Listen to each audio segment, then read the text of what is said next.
चलिए अपने पिछले वीडियो से ही आगे कंटिन्यू करते हैं, जिसमें हम लोग बात कर रहे थे कि ऐतिहासिक भारत में किस तरह से व्यापार हुआ करता था और उससे संबंधित कौन कौन से क्रियाकलाप कैसे थे। तो एक चीज थोड़ा सा समझिए, इतिहास आप लोगों ने पहले भी पढ़ा हुआ है, लेकिन मैं बता देता हूँ, बहुत सारे लोग इस चीज को समझ नहीं पाते हैं। जब भी हम भारत के इतिहास की बात कर रहे होते हैं तो हम उसको एक तरह से तीन टाइम पीरियड्स में बांटते हैं, जिसको लेकर के एक हमारे बहुत अच्छे हिस्टोरियन है, अमेरिका में पढ़ाते हैं यूसीएलए में, जहां तक मुझे याद है, विनय लाल, प्रोफेसर विनय लाल। तो वो ये बोलते हैं कि ये टाइम पीरियड ठीक नहीं है, इतिहास में पढ़ाऊंगा ज्यादा बड़ी बात हो जाएगी। वो ये कहते हैं कि ये अंग्रेजों ने हमारे यहाँ बना करके दिया टाइम पीरियड। हमारे यहाँ कैसा टाइम पीरियड है, एक है एंशिएंट इंडिया का, प्राचीन भारत का। दूसरी बात हम करते हैं मध्यकालीन भारत की, और उसके बाद से करते हैं आधुनिक भारत की। तो जो प्राचीन भारत की बात की जाती है वो लगभग लगभग इंडस वैली सिविलाइजेशन जब 2700 बीसी से स्टार्ट हुआ था, उसके बाद से वो 700 एडी तक चलता है। कितना तक चलता है? 2700 बीसी से लेकर के लगभग लगभग 700 एडी तक। इसमें गुप्ता एम्पायर खत्म हो जाता है, यहाँ पर इंडस वैली सिविलाइजेशन शुरू हो रहा होता है। ठीक, उसके बाद से मध्यकालीन भारत में हम लोग बात करते हैं, और इसमें दिल्ली सल्तनत सबसे ज्यादा इंपॉर्टेंट हो जाता है। ट्रिपार्टाइट स्ट्रगल होता है, जो अपना मैं कन्नौज से आता हूँ, कन्नौज के लेकर के ही तीन डायनेस्टीज में संघर्ष होता है, उसको बोलते हैं ट्रिपार्टाइट स्ट्रगल। तो वो इस ट्रिपार्टाइट स्ट्रगल जो है उसको वहां से स्टार्टिंग मानी जाती है, कब की? मध्यकालीन भारत की। तो लगभग लगभग आप समझ लीजिए 700 एडी से लेकर के 1857 में हमारे यहाँ जो अंग्रेजों से युद्ध हुआ था, 1850 के बाद से हम लोग आधुनिक भारत की बात करते हैं। तो ये क्यों इंपॉर्टेंट है, वो आपके इतिहास से के पॉइंट ऑफ व्यू से ज्यादा इंपॉर्टेंट है, लेकिन क्योंकि अभी हम लोग ऐतिहासिक दृष्टि की बात कर रहे हैं, इसलिए आपको ये समझ में आना चाहिए कि वो सारी चीजें आपको कैसे कैसे कनेक्ट कर पाओगे। तो जैसे अभी हुंडी है, तो ये हुंडी है, ये मध्यकालीन भारत की बात की जाती है, 700 से 800 1850 वाले समय में। यहाँ तक कि अभी मैं आपको फोटो दिखाऊंगा, स्क्रीन पर दिखेगी, वो 1951 की एक हुंडी है। तो बॉम्बे प्रोविंस था, हमारे यहाँ पर बहुत सारे बाद में प्रदेश बने, आपको नहीं पता होगा, जैसे उत्तराखंड, झारखंड और छत्तीसगढ़ के बारे में तो बहुत लोग जानते हैं, तेलंगाना के बारे में बहुत लोग जानते हैं, लेकिन बहुत सारे जो प्रदेश उनका रीऑर्गेनाइजेशन होता रहा है। तो बॉम्बे प्रोविंस बोला जाता था, और बॉम्बे प्रोविंस में गुजरात का बहुत हिस्सा आता था, और काफी जो विदर्भ का हिस्सा है महाराष्ट्र में, वो नहीं आता था। तो फिर महाराष्ट्र जब अलग से बना, तो 1951 में जो बॉम्बे प्रोविंस था उसकी भी एक हुंडी है, जिसको आपको स्क्रीन पर इस समय पर देख रही होगी, और उसी को मैं थोड़ा सा डिस्कस भी करूंगा। तो वो समझिए वो मध्यकालीन भारत की बात है, और यहाँ पे जो हम बात कर रहे हैं उसमें भी ये नहीं बताएंगे कि कौन सी प्राचीन भारत की बात है, कौन सी मध्यकालीन भारत की बात है। और देखिए इतिहास कितना होगा, आज से कल जो चीज कल हुई है वो इतिहास हो गया क्या? या 2011 में इंडिया ने वर्ल्ड कप मैच जीता था क्रिकेट का, वो इतिहास हो गया क्या? तो यहाँ पर जो है बहुत सारे इतिहासकार हैं, वो बोलते हैं कि कम से कम 30 साल पुरानी चीज को हम इतिहास बोलते हैं। तो उस हिसाब से अगर 2020 चल रहा है, तो आप मान लीजिए कि 1990 1991 तक को हम इतिहास बोलेंगे। उसके बाद की चीजों को हम अभी इतिहास नहीं बोलते। क्यों नहीं बोलते, वो सारी इतिहास में पढ़ाऊंगा तो आपके साथ डिस्कस कर लूंगा। ठीक, वैसे तो कहा भी जा सकता कि कल तो इतिहास हो गया है ना, तो वो सारी चीजें वहां पर कोई ऐसे रिजिड बाउंड्री नहीं है। खैर छोड़ते हैं, वापस आ जाते हैं यहाँ पर। ये क्यों बताया? क्योंकि इसका इससे थोड़ा बड़ा कनेक्शन है। अब देखिए, एक दो चीजें हैं जो बहुत इंपॉर्टेंट है और बहुत आसान है, लेकिन वो सारे लोग समझते नहीं है ठीक से। धातु होता है ना, मेटालिक मनी होती है, जैसे आज सिक्के हैं, तो सिक्के क्या है? धातु के तो बने हुए हैं। और कागज के ऊपर अब हम लोग नोट यूज करते हैं, और अब तो बहुत अलग अलग तरह के पैसा यूज हो रहा होता है। पेटीएम से आप ट्रांसफर करते हो, कहाँ पर पैसा है? बैंक से आप एक बैंक से दूसरे बैंक अकाउंट में डायरेक्टली ट्रांसफर हो गया इंटरनेट बैंकिंग, तो कहाँ पर है? मोबाइल बैंकिंग यूज करते हैं। अब तो बिटकॉइन जैसी चीजें चल रही हैं। तो ये सारी चीजें थोड़ी अलग है, बहुत ज्यादा मॉडर्न है, करेंसी का फॉर्म है, मुद्रा का फॉर्म है। लेकिन मेटल की तरह से पहले कैसे किया जाता था? तो पहले होता था कि मेरे पास बकरी है और आपके पास गेहूं है, तो मैंने आपको बकरी दे दी, आपसे मैंने गेहूं ले लिया। ठीक, लेकिन अगर समझ लीजिए कि एक बकरी के बदले मान लीजिए मुझे 100 किलो गेहूं मिल रहा है, 1 कुंटल गेहूं मिल रहा है, और मुझे 3 किलो गेहूं की जरूरत है, तो मैं बकरी का आधा पैर काट के थोड़ी दूंगा आपको। आप समझ रहे हैं ना? तो बात हो जाती थी कि जब भी हम लोग इस तरह से एक दूसरे से विनिमय कर रहे होते थे सीधे सीधे वस्तुओं का, तो वहां पर सबसे बड़ी जो समस्या आती है वो यही आती है कि आप चीजों को विभाजन नहीं कर सकते। क्या नहीं कर सकते? विभाज्यता नहीं होती थी। तो सबसे पहली चीज है, मेटल ने बोला कि आप इसको कितना भी विभाजित कर सकते हो। 1 किलो का बांट है लोहे का, तो उसको आप 10-10 ग्राम के 100 हिस्सों में तोड़ सकते हो, और वो खत्म भी नहीं, ऐसा नहीं होगा कि 1 किलो का आप बांटोगे तो उसकी वैल्यू कम हो जाएगी। जैसे एक बकरी जिंदा है और उसको आपने काट के दे दिया, एक गाय है या कोई दूसरा जानवर है, उसको आप काट नहीं सकते, है ना, उसकी वैल्यू खत्म हो जाएगी। वो जीवित है तो उसकी वैल्यू है। तो होता क्या है कि विभाज्यता के साथ साथ उसकी वैल्यू कम ना हो जाए। तो मेटल में ऐसा नहीं हो रहा है, समझ रहे हैं? 1 किलो सोना है, मान लीजिए अभी क्या रेट चल रहा है मुझे नहीं पता, लेकिन 50,000 के आसपास मैंने थोड़े दिन पहले पढ़ा था। तो 50,000 रुपए अगर 10 ग्राम का चल रहा है तो 50 लाख रुपए का 1 किलो सोना हो गया। तो अगर आप उसको 10 ग्राम लोगे तो एग्जैक्टली उसी प्रोपोर्शन में आएगा। लेकिन एक गाय मान लीजिए है 400 किलो की, बहुत अच्छी गाय है, मोटी ताजी, तो 4 किलो का आप जब वजन निकालोगे तो ऐसा थोड़ी है कि आप 4 किलो उसका कुछ आपने थोड़ा बहुत काट करके हिस्सा दे दिया, वो तो बिल्कुल गलत हो जाएगा। क्यों? उसकी वैल्यू खत्म हो जाएगी, वो दूध दे रही है, वो उसकी प्रोडक्टिविटी है, ठीक है। तो धातु के आने से विभाज्यता खत्म हो गई। क्या हो गई? जो विभाज्यता की समस्या थी वो इसने सॉल्व कर दी। किसने? धातु ने, जब धातु का मुद्रा के रूप में प्रयोग होने लगा। दूसरी एक और चीज है, मान लीजिए मुझे आपसे कुछ पैसे चाहिए, ठीक, पैसे का मतलब मैंने आपके ऊपर कुछ काम, आपको कोई सेवा दी, कोई वस्तु दी, तो मुझे आपसे कुछ चाहिए। आपने मुझे दे दिए टमाटर, ठीक है, आपके पास टमाटर थे। अब टमाटर तो ऐसी चीज है यार, 2 दिन के बाद खराब हो जाएगी, पहले तो फ्रिज भी नहीं हुआ करता था। तो ऐसी चीज हो मुद्रा जो लंबे समय तक चल पाए, जिसमें स्थायित्व हो, जिसकी ड्यूरेबिलिटी हो। क्या बोलते हैं हम लोग? ड्यूरेबल। कुछ इन्वर्टर्स का ऐड आता था, मुझे याद नहीं आ रहा, उसको बोलते थे कि ये बहुत ज्यादा ड्यूरेबल होता है। जैसे एलईडी बल्ब है, अभी बहुत सारे लोग हमारे देश में जो पुराना ही टंगस्टन वायर वाला जो बल्ब रहा करता है वो वाला यूज किया करते थे, उसमें जो छोटा सा फिलामेंट रहता था। और अभी आते हैं एलईडी बल्ब। तो एलईडी बल्ब की जो ड्यूरेबिलिटी है बहुत ज्यादा होती है उस वाले बल्ब की तुलना में। तो ड्यूरेबिलिटी का मतलब क्या होता है कि बहुत लंबे समय तक चल पाए। तो धातु को जब मुद्रा के रूप में प्रयोग किया गया तो ये दोनों चीजें आ गई जो पहले नहीं हुआ करती थी। आज तो हमें लगता ही नहीं है, हम सोचते ही नहीं है कि अच्छा ये फायदा था। लेकिन सोचिए जब कोई भी मेटालिक करेंसी यूज नहीं की जा रही है, कोई इस तरह की मुद्रा यूज नहीं की जा रही है, उस समय पर कैसे दिक्कत होती होगी। और इसके साथ ही क्या हो गया ना, मुद्रा को हम लोगों ने मापन की इकाई बना लिया। मापन की इकाई समझते हो? अभी ये मार्कर है, कितने रुपए का है? 25 रुपए का, ठीक है। कुछ भी है, ये डस्टर है, कितने रुपए का है? 40 रुपए का। सारी चीजें, ठीक है। पंखा लगा हुआ है, कितने रुपए का है? 2000 रुपए का, ठीक है। अभी हम लोग कोई भी वस्तु है उसको कीमत तुरंत बता देते हैं। अब अगर आपसे पूछा जाए कि एक पंखा रखा हुआ है वो कितने मार्कर के बराबर है, तो आप क्या करोगे? आप ये देखते हो ये 2000 रुपए का है, ये 25 का है, इसका मतलब क्या हुआ? 80 मार्कर के बराबर हो गया। कैसे निकाला? क्योंकि हमने हर चीज को पैसों में नाप दिया है। समझ रहे हैं? अगर पैसों में नहीं नाप रहे हो तो समस्या है। लोग फिलोसॉफिकल पॉइंट ऑफ व्यू से सोचोगे तो लगेगा कि यार क्या चीज है, हर चीज को पैसे में नाप दिया। हर चीज को नहीं नाप सकते हैं। माँ के प्यार को कैसे मानो पैसे में? बहुत सारी चीज सब्जेक्टिव है। अभी भी आपको कोई व्यू बहुत अच्छा लग रहा है, एवरेस्ट पर आप चढ़ गए, आपको दिख रहा है कि सारी चीजें कितनी अच्छी हैं, तो वो आप पैसे में नहीं नाप सकते, है ना। लेकिन अभी ऐसा होता जा रहा है कि बहुत सारी चीजों को हम लोग नापना स्टार्ट कर रहे हैं। उसका फायदा है बहुत बड़ा। फायदा क्या है बहुत बड़ा?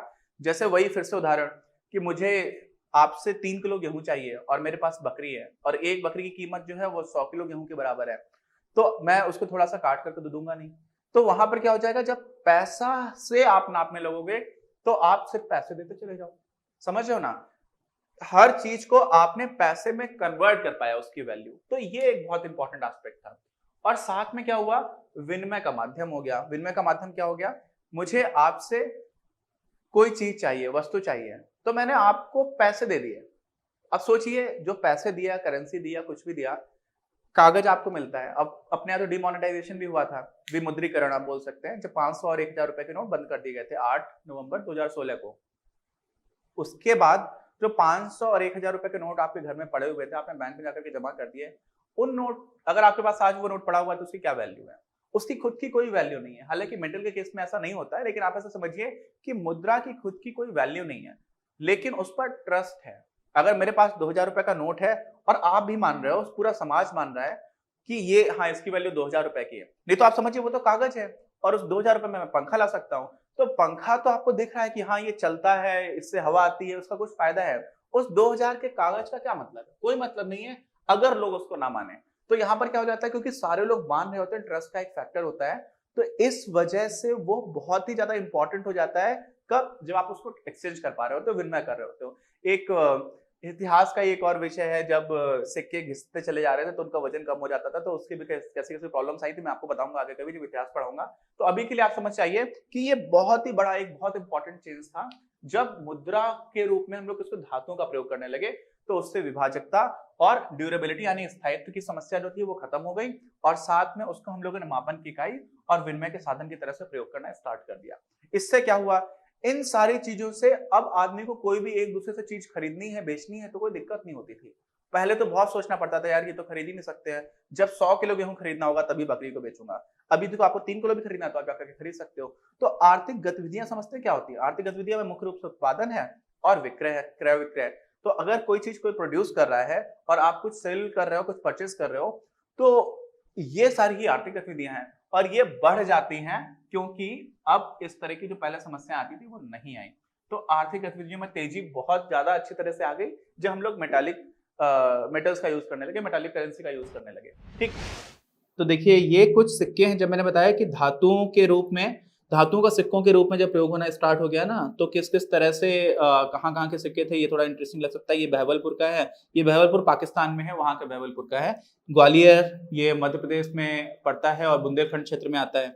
और ये देखिए हैदराबाद का सिक्का है, निजाम हुआ करते थे वहां पर। जोधपुर का सिक्का है, ये चित्रकूट उदयपुर का उदयपुर का है, मेवाड़ का। अब मैं उदयपुर में हूँ तो मुझे ये दिख रहा है कि यहाँ पर जो भी महाराणा प्रताप की डायनेस्टी रही थी, उदय सिंह जी ने उदयपुर को बसाया था, तो वहाँ के क्षेत्र का ये वाला सिक्का है। ये त्रावणकोर का है, त्रावणकोर जो आज का केरला है उसको बोला जाता था। तो ये कुछ सिक्के थे, इनके आने से होता क्या था, उस टाइम पर सिक्कों के रूप में ही मुद्रा चला करती थी, करेंसी नहीं हुआ करती थी, कागज नहीं होता था। करेंसी होती थी लेकिन वो सिक्कों के रूप में होती थी, मेटालिक होती थी। अभी तो क्या क्या चलता है, क्रेडिट कार्ड है, डेबिट कार्ड है, पेटीएम है, बिटकॉइन जैसी है, तो बहुत सारी ब्लॉकचेन पर बेस्ड है वो। तो वो सारी चीजें मैं आपको जब मनी का इवोल्यूशन बताऊंगा कि किस किस तरह से पैसे का इवोल्यूशन है वहां पे कवर करूंगा, लेकिन ये बस ब्रीफ में आपको बताना था, तो इसको भी देख लीजिए। अगला पॉइंट क्या आता है, हुंडी का और चिट्ठी का। हुंडी मैं आपको भी स्क्रीन पर दिखा भी दूंगा साथ में। हुंडी होती क्या है, एक तरह से समझ लो चेक की तरह हुआ करती थी। क्या होती थी? चेक। चेक लिखते हैं आजकल हम लोग, ठीक है। इसके अलग अलग प्रकार हैं, जैसे ये चेक आपको मिलेगी लेकिन 1 महीने के बाद ही आप इसको कैश करा पाओगे, इन कैश करा पाओगे। उसको इन कैश बोलते हैं। क्या बोलते हैं? In cash. ऐसे ही कोई चेक होती है जो बीरर्स चेक होती है, जिसको दे दिया उसके पास है, जैसे नोट है ना। अब सोचिए जिसके पास पैसे हैं उसके पैसे, उसमें लिखा तो है नहीं किसका है। तो कुछ होती है जो बिना शर्त सारे लोग इशू की जा सकती है। हुंडी होती क्या थी? हुंडी ने क्या किया? हुंडी आप ये समझ लीजिए कि आपसे मुझे सामान मिलना है, मैं आपसे सामान खरीद रहा हूं। मैं रह रहा हूं चेन्नई में, आप रह रहे हैं लखनऊ में। आपने मुझे सामान भेजा, आपसे सामान आने में मुझे समय लगेगा, ठीक, लेकिन मैं आपसे मिला करके लखनऊ में, तो मैंने आपको चेक लिख करके दे दी कि ये पैसे आपको 2 महीने बाद मिलेंगे, ठीक। तो उसी तरह की चीज हुंडी हुआ करती थी। अब हुंडी में एक चीज और समझिए, लखनऊ में जिससे मुझे सामान खरीदना है, मैं तो उसको जानता नहीं मान लीजिए, और वो भी मुझे नहीं जानता, लेकिन सामान तो मुझे उससे खरीदना है क्योंकि वो भी व्यापारी है और मैं भी व्यापारी हूँ। अब क्या होगा, एक सेठ आदमी आ जाएगा। कौन आ जाएगा? सेठ आदमी। सेठ का मतलब क्या है? बैंक समझ लीजिए। वो बोलती है कि मैं दोनों को जानता हूँ, मैं, ये भी मेरा क्लाइंट है चेन्नई वाला इंसान और लखनऊ वाला इंसान भी मेरा क्लाइंट है, तो मैं लेटर ऑफ क्रेडिट लिख करके दे देता हूँ। मैं लखनऊ वाले इंसान को लेकर के देता हूँ कि आप माल भेजिए, आपको पैसे मैं दे दूंगा, बैंक दे देगा। क्यों? क्योंकि बैंक दोनों को जानता है। तो बैंक ने अपनी तरफ से इसको पैसे दे दिए, या पैसे नहीं दिए, पैसे देने का वादा कर दिया। आप समझ रहे हैं? तो इस तरह का ये वारंट होता है, एक वादा होता है। तो हुंडी को उस तरह से भी यूज किया जाता था कि मैंने आपको वादा कर दिया है। तो बैंक की तरफ से भी हुंडी आ सकती थी, सामने वाला जो व्यापारी है चेन्नई वाला, उसकी तरफ से भी लखनऊ वाले के लिए आ सकती थी। तो उसके अलग अलग तरह के प्रकार हुआ करते थे। लेकिन होता क्या था, इससे क्या हो गया, इससे जो एक आर्थिक गतिविधियों को एक तरह से फिर से कैटलिस्ट का काम किया। कैटलिस्ट समझते हो क्या बोलते हैं उसको? प्रेरक बोलते हैं शायद। और तेजी से ज्यादा गतिविधियां होने लगी। क्यों होने लगी? क्योंकि अभी अगर मैं किसी को नहीं जानता हूं तो फिर वो कैसे ट्रस्ट करेगा। अब हुंडी में 2-3 चीजें बहुत अच्छी होती थी। एक तो ये स्थानीय भाषा में हुआ करती थी, तो सारे लोगों को पढ़ने लिखने में कोई समस्या नहीं है, और बिना शर्त भुगतान का वचन होता था कि आप ये सामान भेजो, मैं आपको इतने पैसे दे दूंगा। अब इसका मतलब ये नहीं कि जो लिख दिया वो लिखा रहेगा। अगर आप प्रॉपर्ली निगोशिएट करोगे, मोल भाव करोगे, लेन देन करोगे कि देखो भाई साहब, आपने बोला था, आप बारिश में आपका थोड़ा सामान तो खराब हो गया, हमें तो नुकसान हो गया, तो नुकसान आधा आप सह लो, आधा मैं सह लो। इस तरह का अगर आप निगोशिएशन करोगे तो उससे भी इसका अमाउंट को चेंज किया जा सकता था, इसलिए परिवर्तनीय भी था। लेकिन ऐसा नहीं है कि कोई अकारण परिवर्तनीय हो, कोई वैलिड रीजन हो, कोई वास्तव में अच्छा कारण हो, तो फिर उसको परिवर्तन भी किया जा सकता था। तो हुंडी ने ये वाली समस्या सॉल्व कर दी। जैसे चेक का क्या फायदा होता है? चेक का भी यही फायदा है कि आप उससे भी इकोनॉमिक एक्टिविटीज को इंप्रूव कर पा रहे हो, तो तेज कर पा रहे हो। तो क्यों? क्योंकि अलग अलग तरह के अलग अलग लोगों को चेक देनी होती है। अभी चेक भी पढ़ाऊंगा आपको, तो आपको समझ में आएगा कि कभी कभी हम लोग ऐसे 2 लाइन खींचते हैं, कभी साइन करते हैं, कभी नहीं खींचते हैं, उन सबका क्या क्या मतलब होता है, क्या क्या अर्थ होता है, वो मैं आपको समझाऊंगा। तो अभी आप समझ लीजिए कि हुंडी का जो आविष्कार था ये कब हुआ था? ये मध्यकालीन भारत की बात है। तो मध्यकालीन भारत बोले तो लगभग 700 AD से 1850 वाला जो टाइम पीरियड था, उसमें इसको इन्वेंट किया गया था। तो एक तरह से इंडियन इनोवेशन था ये, है ना। अब आजकल चेक्स तो चलती हैं, और ऐसी चिट्ठी चिट्ठी भी एक तरह का प्रॉमिसरी नोट ही हुआ करता था। प्रॉमिसरी नोट समझते हैं कि मैं ऐसा करता हूं, मैं वादा करता हूं, समझ रहे हो, ये आप वारंट है, मैं गारंटी दे रहा हूँ, वारंटी दे रहा हूँ, गारंटी और वारंटी में थोड़ा अंतर होता है। तो इस तरह के ये वारंट्स हुआ करते थे। तो इनसे भी काफी ज्यादा फायदा हुआ किसको, इकोनॉमिक एक्टिविटीज को, व्यापार बढ़ा, ट्रेड बढ़ा, ये सारी चीजें। ये देखिए, ये एक हुंडी है, ठीक है, मैंने आपको स्क्रीन पर भी दिखा रखी थी, लेकिन देखिए साथ साथ लिखा हुआ है खादी हुंडी, है ना। ऐसे ही एक ये हुंडी है, इसमें 2500 रुपए देने की बात की गई है। किसको देना है, ये देखिए, प्रॉमिस टू पे सेठ मंगूमल भगवान दास। तो मंगूमल भगवान दास जी को 2500 रुपए दिए जाने हैं। कब दिए जाने हैं, ये 1951 की डेट लिखी हुई है, 10 जुलाई 1951 की डेट है, और बॉम्बे प्रोविंस की बात है। तो इस तरह का कागज हुआ करता था। और देखिए इसमें ब्रोकर कौन है, ये इनके यहाँ पर नीचे हस्ताक्षर कर रखे हैं। तो इस तरह की हुंडियां हुआ करती थी जो मध्यकाल से चल रही थी। ये तो 1951 की है, बहुत रिसेंट टाइम की है, काफी नई हुंडी है। ये देखिए 1954 की है ये, है ना। यानी कि देश के आजादी के बाद भी हुंडी चलती रही, और एक तरह से वही एक तरह का प्रॉमिस है, एक वादा है, एक वारंट है। और अब जो सेठ मैंने बताया था, ये सेठ वही आदमी था जिसको दोनों लोग जानते थे, या दोनों उसको ट्रस्ट किया करते थे। अब लोग जानते हैं कि अरे ये तो बहुत बड़े सेठ हैं, और इनका तो काम ही है लोगों को कर्जा देना और लोगों से पैसा जमा कराना। तो होता क्या था कि बैंक्स का जो काम था, उस टाइम पर कोई ऐसे लिखित बैंक तो हुआ नहीं करती थी कि भारतीय रिजर्व बैंक है या स्टेट बैंक ऑफ इंडिया है, क्यों, क्योंकि इस तरह के इंस्टीट्यूशंस नहीं आए थे। जो कॉर्पोरेट फॉर्म है वो आया ही नहीं था। क्या नहीं आया था, कॉर्पोरेट फॉर्म नहीं आया था। अभी ये सब क्या होता है मैं आपको बिजनेस स्टडीज में आगे बताऊंगा। कॉर्पोरेट वही कंपनीज नहीं हुआ करती थी, लोग इंडिविजुअल लेवल पर ही काम किया करते थे, परिवार हो जाते थे, कुछ लोग साझेदारी में भी काम करते थे, लेकिन कॉर्पोरेट्स नहीं आए थे। तो जो सेठ हुआ करते थे वो क्या करते थे, सेठ लोग जो थे वो जिस इंसान को पैसे की जरूरत है उसको उधार दे देते थे, और जिसने अपने पास ज्यादा पैसा जमा कर लिया है उससे क्या ले लेते थे, पैसे जमा करा लेते थे। तो उसको थोड़ा इंटरेस्ट दे रहे हैं, और जिन लोगों को उधार दे रहे हैं उनसे इंटरेस्ट ले रहे हैं। जिससे जो काम बैंक करती थी एग्जैक्टली वही काम सेठ लोग किया करते थे। ठीक, अब इसमें ये सोचो कि लोग जो पैसे जमा कर रहे हैं वो क्यों कर पा रहे हैं। अगर मेरे खाने की खुराक 3 रोटी की है, मुझे दिन भर में 3 रोटी खाना है, और मैं 2 रोटी के बराबर पैसे कमा पा रहा हूं, तो क्या मैं पैसे बचा पाऊंगा, कभी कभी नहीं बचा पाऊंगा। क्यों, क्योंकि जितना मेरा कंजम्पशन है, जितनी मेरी खपत है वो ज्यादा है, और उतने का उत्पादन तो हो नहीं रहा। तो ऐसे केस में क्या होता था, जब तक आप उत्पादन ज्यादा नहीं कर पाओगे अपनी खपत से, तब तक आप बचा नहीं सकते, तब तक क्या नहीं कर सकते हो, सेविंग नहीं कर सकते हो। और अगर आपके पास सेविंग होने लगी, तभी हम बोलते हैं कि आपके पास क्या आ गई है, अतिरिक्त आय आ गई है, एक्स्ट्रा इनकम हो रही है। एक्स्ट्रा इनकम का मतलब क्या हुआ कि जितना आपको खर्च करना है आप उतना कर ले रहे हो, उसके बाद से भी कुछ बच जा रहा है, तो उसको हम लोग बोलते थे क्या, अतिरिक्त आय। अब जब आपके पास अतिरिक्त आय आ जाएगी तो आप सोचोगे यार इस पैसे का करना क्या है, ऐसे रखेंगे, इससे अच्छा है सेठ को दे देते हैं, सेठ थोड़ा उस पर ब्याज ही तो देगा। जैसे आज हम लोग सोचते हैं कि यार घर पे कैश पड़ा हुआ है, करेंसी पड़ी हुई, क्या फायदा है, बैंक में जमा कर देते हैं, इंटरेस्ट रेट गिर रहा है, चलो कोई बात नहीं, 3% आ गया, 3.5% आ गया सेविंग्स अकाउंट में, उतना तो मिलेगा, घर पे पड़ा पड़ा क्या फायदा है, और होता चोरी हो जाए। तो आपको ये भी रहता है कि हाँ बैंक में पैसा रखोगे तो कुछ भी होगा बैंक आपको पैसे वापस करेगी, इस तरह का ट्रस्ट रहता है। तो क्या हो जाता है कि आप उसको जब इस तरह से कहीं पैसे जमा करते हो उसको बोल देते हैं निवेश, इन्वेस्टमेंट। तो आपने क्या कर दिया, निवेश कर दिया, और उस टाइम पर किसके पास करते थे, सेठ के पास, क्योंकि सेठ और बैंक लगभग अब एक जैसा काम कर रहे हैं। अब वही जो निवेश आया सेठ के पास एक आपके जैसा इंसान गया, उसने बोला कि सर मेरे पास तो बहुत अच्छा आइडिया है, और मैं इस आइडिया को इंप्लीमेंट करूंगा तो पूरे गांव को सारी चीजें अच्छी से मिलने लग जाएंगी, या कोई एक पर्टिकुलर चीज अच्छे से मिलने लग जाएगी। जैसे मान लीजिए गांव में किसी भी चीज की समस्या है, कोई बीमारी आ गई, अब आपके पास ये है कि मेरे पास तो दवाई आ गई है, चेचक बहुत हुआ करता था पहले, तो आपके पास आइडिया है कि चेचक है उसकी दवाई बना सकते हैं, लेकिन इसका सामान तो मुझे दूर से मंगाना है, उसके लिए मुझे पैसे चाहिए। तो आपके उस आइडिया का फायदा पूरे समाज को तब मिल पाएगा जब आपके पास पैसे आ पाएंगे। पैसे तो आपके पास है नहीं, तो आप फिर से सेठ के पास जाओगे, सेठ को बोलोगे कि मुझे पैसे दे दो, इसमें सबका फायदा है और मैं भी फायदा कमाऊंगा, तो दवाई बेचूंगा तो मैं आपके पैसे चुका दूंगा ब्याज के साथ। तो इसमें सेठ भी खुश, आप भी खुश, पूरा समाज भी खुश। तो देख रहे हो ना, होता क्या है कि बैंक्स को, पैसे वाले लोगों को, बिजनेस करने को कई बार बहुत नकारात्मक दृष्टि से देखा जाता है कि ये लोग तो चोर लोग हैं। लेकिन आप समझिए कि वास्तव में बिजनेस ऐसा नहीं है कि उसमें वो लोग भ्रष्टाचार नहीं कर रहे हैं, लेकिन बहुत हद तक बिजनेस ने समाज की बहुत सारी समस्याओं को दूर किया है। और बैंक्स ने भी समाज में जहां से सरप्लस बन रहा है, ज्यादा पैसे आ रहे हैं, वहां से उन लोगों को पैसा दिया जिनको जरूरत है। तो इससे जो पूरा सर्कल बन गया ना, उसने भी आर्थिक गतिविधियों को तेजी दे दी। अगर सोचिए कोई पैसे देने वाला था ही नहीं, मेरे पास बड़ा अच्छा आइडिया कि यार मैं चेचक की दवाई मैंने बना ली है और मुझे मिल गया है और मैं सारे लोगों को दे सकता हूँ, लेकिन पैसे नहीं है और कोई इंसान भी नहीं जिससे मैं पैसे मांग पाऊँ, तो क्या हो जाएगा, मैं सारे लोगों को, पूरे गांव की जो सेवा कर सकता था वो नहीं कर पा रहा हूँ। ठीक है, तो इससे इस दृष्टिकोण से आप समझना स्टार्ट करेंगे तो आपको समझ में आएगा कि क्योंकि मैंने बनाई दवाई, पैसे लेने के बाद से और लोगों को बेचा और लोगों ने खरीदी, क्यों? क्योंकि चेचक से वो भी बचना चाह रहे थे। तो आर्थिक गतिविधियां बढ़ गई और आर्थिक गतिविधियों को बढ़ने के साथ साथ क्या हो रहा है, वास्तव में लोगों के जीवन जीने का जो स्तर है वो भी सुधर रहा है ना? तो आर्थिक गतिविधियों को आज भी जीडीपी को कैलकुलेट किया जाता है, सकल घरेलू उत्पाद को हम लोग कैलकुलेट करते हैं। क्यों?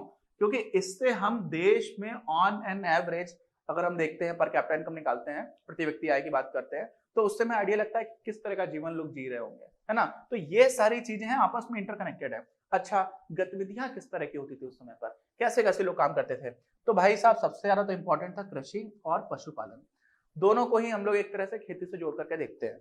और अब आप एक और चीज समझिए, मैं जब छोटा था तो मैं सोचता था कि बहुत पुराने समय में तो बहुत बड़ी बड़ी बिल्डिंग्स होती नहीं थी। जब भी मेरे दिमाग में शहर का जो इमेज आती थी उसमें सबसे पहले ये आती थी कि बड़ी बड़ी बिल्डिंग्स बनी हुई हैं और बहुत सारा ट्रैफिक चल रहा है। ठीक, मैं बहुत छोटे से होम टाउन से हूँ, छिबरामऊ नाम का एक होम टाउन है, जो मेरा होम टाउन है कन्नौज डिस्ट्रिक्ट में पड़ता है, कन्नौज जिला है उत्तर प्रदेश में, वहां से हूँ। तो मैं मेरी जो परवरिश हुई, रहन सहन था कक्षा 6 तक, उसके बाद से मैं सैनिक स्कूल चला गया था। तो वहां पर वो पूरा जो कुछ भी था बहुत छोटी सी जगह थी और मेरी नानी रहती थी लखनऊ में। तो जब गर्मी की छुट्टी होती थी तो मैं अपनी नानी के जाता था लखनऊ में, और वहां पर रिलेटिवली बड़े शहर था तो मुझे काफी ट्रैफिक दिखता था और बड़ी बड़ी बिल्डिंग्स दिखती। तो मैं सोचता था कि शहर यही होता है, शहर का मतलब क्या हुआ, ज्यादा लोग एक साथ रह रहे हैं, बड़ी बड़ी बिल्डिंग्स हैं और साथ में बहुत सारा ट्रैफिक है। लेकिन जो शहर को वास्तव में हम लोग डिफाइन करते हैं ना, वो कैसे करते हैं, वो करते हैं ऐसी जगह जहां की मुख्य आर्थिक गतिविधि खेती और पशुपालन को छोड़ करके हो। जहां पर ये मुख्य आर्थिक गतिविधि है वो बोल देते हैं हम लोग गांव। ठीक, उसको छोड़ करके पहले क्या होता था, अब पुराने जमाने में भी तो शहर हुआ करते थे। अब आप सोचेंगे पुराने जमाने में बड़ी बड़ी बिल्डिंग्स बनाना तो हमको आता नहीं था, तब हम लोग स्टील नहीं यूज करते थे, मिट्टी के घर बनाते थे, और मिट्टी के छोड़ करके भी जो इंडस्ट्रियल सिविलाइजेशन में थोड़े घर बने थे तो 2 स्टोरीज के मिल जाते थे, 2 मंजिला, उसके ऊपर नहीं हो पाते थे क्योंकि पत्थर के ऊपर आप पत्थर रख करके उसके ऊपर नहीं बना सकते। अभी तो बुर्ज खलीफा है, 818 मीटर की बिल्डिंग है, समझ रहे हैं, इतनी ऊंची बिल्डिंग्स भी हम लोग बनाने लगे हैं। क्यों? क्योंकि पहले उस तरह की टेक्नोलॉजी नहीं थी। तो क्या पहले शहर नहीं होते थे, सारे गांव होते थे? ऐसा नहीं है। क्यों? क्योंकि पहले भी सूती कपड़ों की भारत में बुनाई और उनकी रंगाई, मिट्टी के बर्तन बहुत लोग बनाते थे, उसके बाद से धातु के बर्तन भी बनाए जाते थे, नक्काशी होती थी, मोहम्मदाबाद है अभी अपना यूपी में, वहां पर बहुत अच्छी नक्काशी होती है, विदेश में भी उसकी मांग है। और इसी के बाद से कला है, आर्ट्स बनाते थे, राजा के दरबार में जैसे अपने विक्रमादित्य एक राजा थे बहुत महान माना जाता, तो उनके नवरत्न थे, तो उन नवरत्न के अलग अलग तरह का लोग साहित्य लिखा करते थे, है ना? तो वो कोई खेती और पशुपालन तो कर नहीं रहे। क्या क्या गतिविधियां, हस्तशिल्प होता, मूर्तियां बहुत अच्छी बनाते थे, मूर्ति कला का भी बहुत अच्छा अपने यहाँ पर डेवलपमेंट हुई, उसका डेवलप हुआ था। कुटीर उद्योग थे, छोटे छोटे चीजें कर रहे हैं, शक्कर बना रहे हैं, गुड़ बना रहे हैं। ठीक, तो ये सारी चीजें थी। राजगिरी, घर बनाने का काम, आपको बिल्डिंग बनाना है, जो मिस्त्री होता है इसको मिस्त्री बोलते हैं, राजगिरी बोलते हैं, मैसनरी बोलते हैं इंग्लिश में। फिर यातायात के साधन, नाव बनानी है आपको, बैलगाड़ी बनानी है, घोड़ा है, ये अपने यहाँ पर जो घुड़साल होती थी जहां पर बहुत सारे घोड़े रहा करते थे, उनकी देखरेख का काम है। तो ये सारी ऐसी एक्टिविटीज हैं, ये भी तो इकोनॉमिक एक्टिविटीज हैं। इकोनॉमिक एक्टिविटीज ऐसी हर वो एक्टिविटी जिसके बदले में आपको कुछ पैसा मिल रहा हो। तो अगर मैं आपके यहाँ पर, आपका मान लीजिए बहुत सारे घोड़े हैं और मैं उनकी देखरेख कर रहा हूँ और आप मुझे पैसे दे रहे हो, तो वो इकोनॉमिक एक्टिविटी हो गई। तो ये सारी एक्टिविटीज ऐसी एक्टिविटीज हैं जो खेती और पशुपालन से अलग है। कैसे? खेती और पशुपालन से अलग है। यहाँ पर क्या होता है, एकदम रॉ मटेरियल है, आपको खाना चाहिए, आपको ऊन चाहिए, भेड़ है तो आपने पाल रखी है, ऊंट है पाल रखा है। तो इस सब में क्या हो रहा है, ये जहां जहां पर ये मुख्य गतिविधियां वो गांव है, इसको छोड़ करके बाकी चीजें अगर मुख्य गतिविधियां है तो वो शहर है। तो शहर की ये डेफिनेशन होती है। अच्छा, अब ये समझिए कि उस टाइम पर जब ये सारी चीजें चला करती थी ना, तो क्या होता था, एक चीज बहुत इंपॉर्टेंट है जो अच्छी नहीं भी थी और एक तरह से थोड़ी अच्छी भी थी। हर चीज में कुछ अच्छे और बुरे पक्ष होते हैं, लेकिन मुझे ज्यादातर लगता है कि वो चीज उतनी अच्छी नहीं थी। होता क्या था, परिवार आधारित ट्रेनिंग हुआ करती थी, प्रशिक्षुता जो हुआ करता था। तो मान लीजिए कुम्हार है, तो कुम्हार अपने बेटे को सिखाता था कि तुम कैसे बर्तन कैसे बनाने हैं, है ना? ऐसे ही कोई अच्छी नक्काशी करने वाला इंसान था तो वो अपने बच्चे को सिखाता था। तो होता क्या था कि पीढ़ी दर पीढ़ी सब लोग आपस में एक दूसरे से सीखते जाते थे। तो वो चीज तो अच्छी है, तो सोचेंगे तो बहुत अच्छी बात है, परिवार ही अपने आप को सब कुछ सिखा दे रहा है। लेकिन इसमें बुरा क्या है? बुरा है, 2-3 चीजें थी। मान लीजिए कि मेरे पिताजी मूर्तिकार थे और वो मुझे सिखा रहे मूर्ति बनाना, लेकिन मेरा मन मूर्ति बनाने में लगता नहीं है, मेरे पास कोई ऑप्शन ही नहीं है। अभी आप समझ रहे हो ना, आज के टाइम पर ये होता है कि मुझे सीए बनना है, मुझे डॉक्टर बनना है, मुझे इंजीनियर बनना है, मुझे आईएएस ऑफिसर बनना है, मुझे साइंटिस्ट बनना है, मुझे फिल्म स्टार बनना है, मुझे सिंगर बनना है, मुझे डांसर बनना है, कुछ भी बन सकते हो। क्यों? क्योंकि आज इतनी विविधता के साथ साथ आपको बाकी सारी चीजें सीखने के लिए भी लोग मिल जाते हैं, इंस्टीट्यूशंस मिल जाते हैं, आप किसी से आकर के सीख सकते हो। आपके पिताजी को नहीं आता तो क्या हुआ, आप कहीं पे आकर सीख सकते हो, है ना। तो यहाँ पर क्या होता था कि बच्चों की क्या पूरी जनरेशन आपको ऐसा काम करना पड़ता था जो आपका परिवार कर रहा है। तो ये चीज बहुत खराब थी। आप अपने मन से नहीं कर सकते, आपके पास कोई ऑप्शन ही नहीं था, विकल्प नहीं था। और दूसरी चीज जो खराब थी, उससे होता क्या था कि मान लीजिए आपके पिताजी का जो भी रोजगार है वो अपेक्षाकृत उतनी ज्यादा आपको आमदनी नहीं दे सकता जो बाकी के रोजगार दे सकते हैं। जैसे मान लीजिए कि मैं मोची हूँ, मेरे पिताजी मोची है, मेरी पीढ़ियां जो है वो मोची का काम करती आ रही है और मैं जूते सबके ठीक कर रहा हूँ। तो हो सकता है कि कुछ तरह के काम को समाज में अच्छी नजर से ना देखा जाए। वो तो अलग तरह की बेवकूफी हुआ करती थी, क्योंकि सारे काम का अपना अपना मतलब है। जो भी हमारे धर्म में बहुत अच्छे अच्छे लोग हुए, गुरु नानक साहब जैसे लोग हुए, उन्होंने सबको बताया कि नहीं हर हाथ को काम देना, और काम में कोई ऐसे ऊपर नीचे बात नहीं है। लेकिन हो सकता है कि मुझे पैसे तो नहीं मिल रहे उतने और मुझे वही काम करना पड़ेगा। तो इसको बोला जाता है समाजशास्त्र में सोशल मोबिलिटी। क्या बोला जाता है? Social mobility. कि मैं अपना काम बदल करके कहीं और पहुंच सकूं। हो सकता है कि मैं मछुआरे का बेटा है लेकिन वो देश का राष्ट्रपति बन जाए, जैसा कि एपीजे अब्दुल कलाम साहब के साथ हुआ। वो पहले नहीं हो सकता था, असंभव था। तो ये सारी चीजें खराब भी थी, लेकिन धीरे धीरे विकास हुआ है। तो यहाँ पर हम लोगों ने क्या बात की कि मुद्रा का क्या इंपॉर्टेंस रही, मध्यकालीन भारत को क्या बोलते हैं, और फिर हुंडी और चिट्ठी का क्या यूज रहा, ये सारी चीजें देखी। इसकी आपको जो स्क्रीन पर दिखी गया था हुंडी क्या था। तो ये सारी चीजों से आपको समझ में आ रहा होगा कि धीरे धीरे बहुत अच्छे से विकास होना स्टार्ट हुआ। क्या हुआ? धीरे धीरे से। अब इसी को हम लोग आगे कंटिन्यू करेंगे।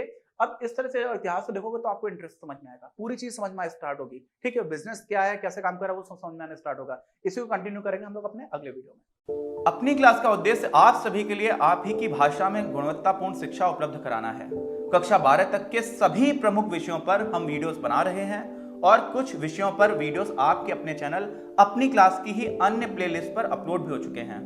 ज्ञान के प्रकाश से देश को सशक्त बनाने के हमारे इस प्रयास में इस चैनल को सब्सक्राइब करके और लोगों के साथ शेयर करके अपना बहुमूल्य योगदान जरूर दें। पढ़ेगा इंडिया तो बढ़ेगा इंडिया।